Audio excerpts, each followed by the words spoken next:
नमस्कार, आप देख रहे हैं हिमाचल आज तक। तो चलिए नजर डालते हैं आज की सुर्खियों पर। भैंस पर बैठकर नामांकन दाखिल करने पहुंचे निर्दलीय उम्मीदवार अजीत प्रसाद। देश में लोकसभा चुनाव 2024 को लेकर 2 चरण के मतदान संपन्न हो चुके हैं।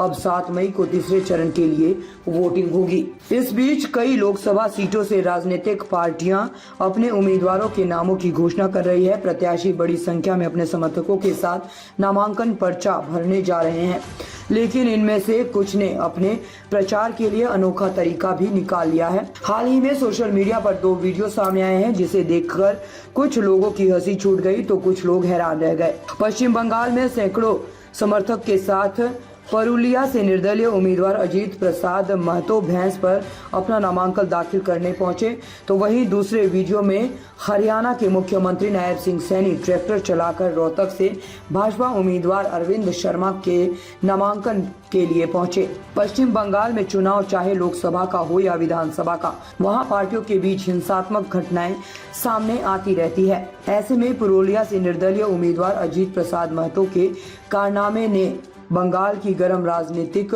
माहौल निराला कर दिया है। शुक्रवार को पुरुलिया लोकसभा सीट पर वो अपना नामांकन दाखिल करने पहुंचे, लेकिन वो किसी लग्जरी कार या बस में नहीं बल्कि अपने समर्थकों के साथ भैंस पर सवारी कर पहुंचे। इंटरनेट पर वायरल हो रहे वीडियो में अजीत प्रसाद को भैंस पर बैठा देखा जा सकता है। उनके पीछे समर्थकों की भारी भीड़ चल रही है। बता दें कि अजीत प्रसाद महतो पश्चिम बंगाल में कुर्मी समुदाय द्वारा अनुसूचित जनजाति एसटी का दर्जा दिए जाने के आंदोलन का हिस्सा हैं। अपने एक बयान में उन्होंने कहा है, मैंने अपना नामांकन दाखिल किया है। हम कुर्मी समुदाय के एसटी दर्जे और सरना धर्म कोड के लिए लड़ रहे हैं। हम अपनी भाषा और संस्कृति की भी रक्षा करना चाहते हैं।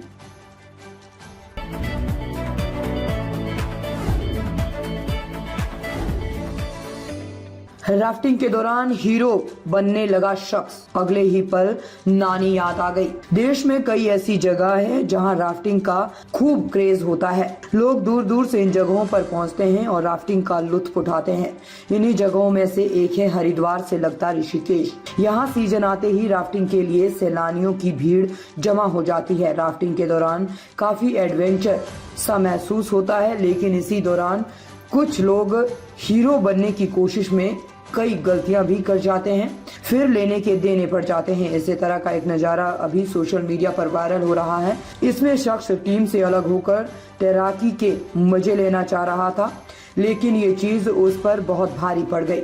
वायरल हो रहे इस वीडियो में आप देखेंगे कि कई टीमें राफ्टिंग का लुत्फ उठा रही है। हमेशा की तरह हर बोट पर कप्तान मौजूद है, जो पूरी टीम को लहरों से सावधान कर रहा है और पूरी जर्नी में गाइड कर रहा है। मगर एकाएक एक शख्स पर हीरो बनने का जुनून सवार हो गया। मालूम होता है कि उसने कप्तान की बात ना मानते हुए नदी में छलांग लगा दी, मगर कुछ ही देर में उसकी सारी हीरोपंती निकल गई। वो शख्स लहरों के बीच फंस जाता है और चाहकर भी नाव तक नहीं आ पाता। तभी किसी ने उसकी तरफ एक रस्सी फेंकी और काफी मशक्कत के बाद वो नाव तक पहुंचा। वीडियो में आप आगे देखेंगे कि नाव पर सवार लोग उसे कहते दिख रहे हैं कि कैसे हीरो बनकर कूद रहा था, निकल गई हीरोपंती। गौरतलब है कि कुछ दिन पहले भी राफ्टिंग से जुड़ा एक वीडियो सामने आया था, जिसमें लहरें एकाएक इतनी ऊंचाई पर पहुंच गई कि नाव ही पलट गई। नाव का कैप्टन भी कई फीट हवा में उछल गया था। बता दें कि राफ्टिंग के इस लेटेस्ट वीडियो को reel/hills/adventure नाम के इंस्टाग्राम अकाउंट पर अपलोड किया गया है।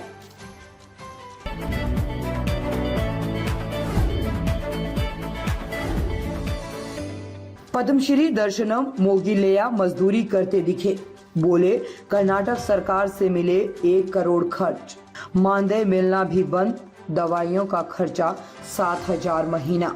दुर्लभ म्यूजिकल इंस्ट्रूमेंट किन्नेरा का आविष्कार करने वाले पद्मश्री दर्शनम मोगिलया आर्थिक समस्याओं से जूझ रहे हैं। हाल ही में उन्हें हैदराबाद में एक कंस्ट्रक्शन साइट पर मजदूरी करते हुए देखा गया। 73 साल के दर्शनम को साल 2022 में तत्कालीन राष्ट्रपति रामनाथ कोविंद ने पद्मश्री से सम्मानित किया था। दर्शनम ने कहा था कि सरकार से मिलने वाले हर महीने 10,000 रुपए बंद हो गए हैं।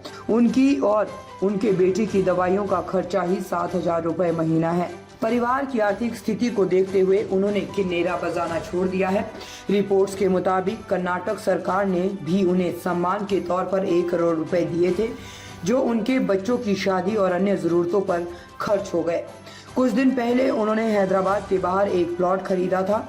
इस पर मकान बनाना भी शुरू कर दिया था, लेकिन पैसों की कमी के कारण ये मकान नहीं बन पाया और काम को रोक दिया गया। 9 बच्चों के पिता दर्शनम की पत्नी का निधन 4 साल पहले हो गया था। दर्शनम ने कहा कि उन्होंने काम के लिए कई लोगों से कांटेक्ट किया। इस पर कुछ लोगों ने उनके प्रति हमदर्दी जताई, कुछ लोगों ने उन्हें कुछ पैसे भी उधार दिए थे, लेकिन इन सब के बावजूद उनकी आर्थिक स्थिति नहीं सुधरी।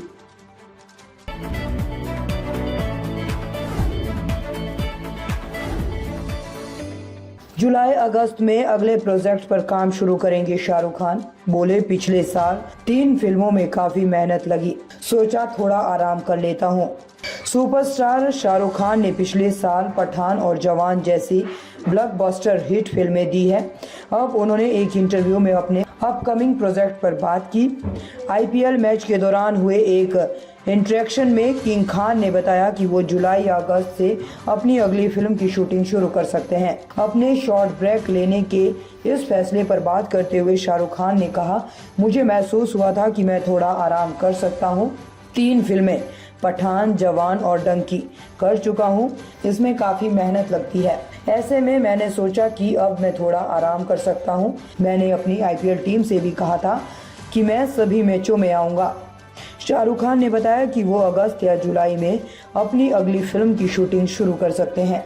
एक्टर ने कहा, मेरी शूटिंग अब अगस्त में है या जुलाई में। ऐसे में मैं इन दिनों एकदम फ्री हूँ और अपनी आईपीएल टीम को सपोर्ट करने के लिए हर मैच के दौरान मौजूद रह सकता हूँ।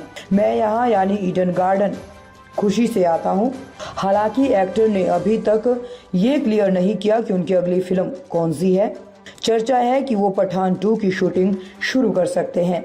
इसके अलावा उनके पास सुजय घोष की एक्शन थ्रिलर किंग भी है, जिससे शाहरुख खान की बेटी सुहाना खान डेब्यू करेगी। इसे सिद्धार्थ आनंद प्रोड्यूस कर रहे हैं।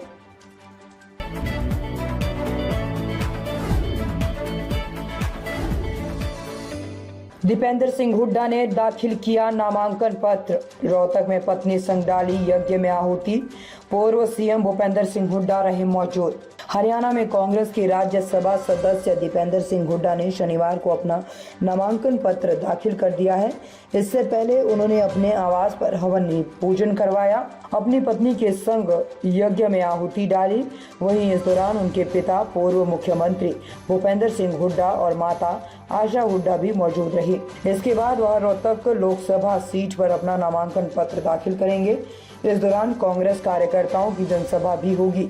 दीपेंद्र सिंह हुड्डा के साथ उनके पिता एवं पूर्व मुख्यमंत्री भूपेंद्र सिंह हुड्डा सहित अन्य नेता नामांकन के वक्त मौजूद रहेंगे। रोहतक लोकसभा सीट से कांग्रेस प्रत्याशी दीपेंद्र सिंह हुड्डा अब तक 4 बार लोकसभा चुनाव लड़ चुके हैं। इनमें से 3 बार जीते और संसद पहुंचे, जबकि 2019 लोकसभा चुनाव में उन्हें कड़े मुकाबले में भाजपा के डॉक्टर अरविंद शर्मा से हार का सामना करना पड़ा। इसके बाद वे राज्यसभा सदस्य बने। अब दीपेंद्र 5वीं बार लोकसभा चुनाव लड़ेंगे।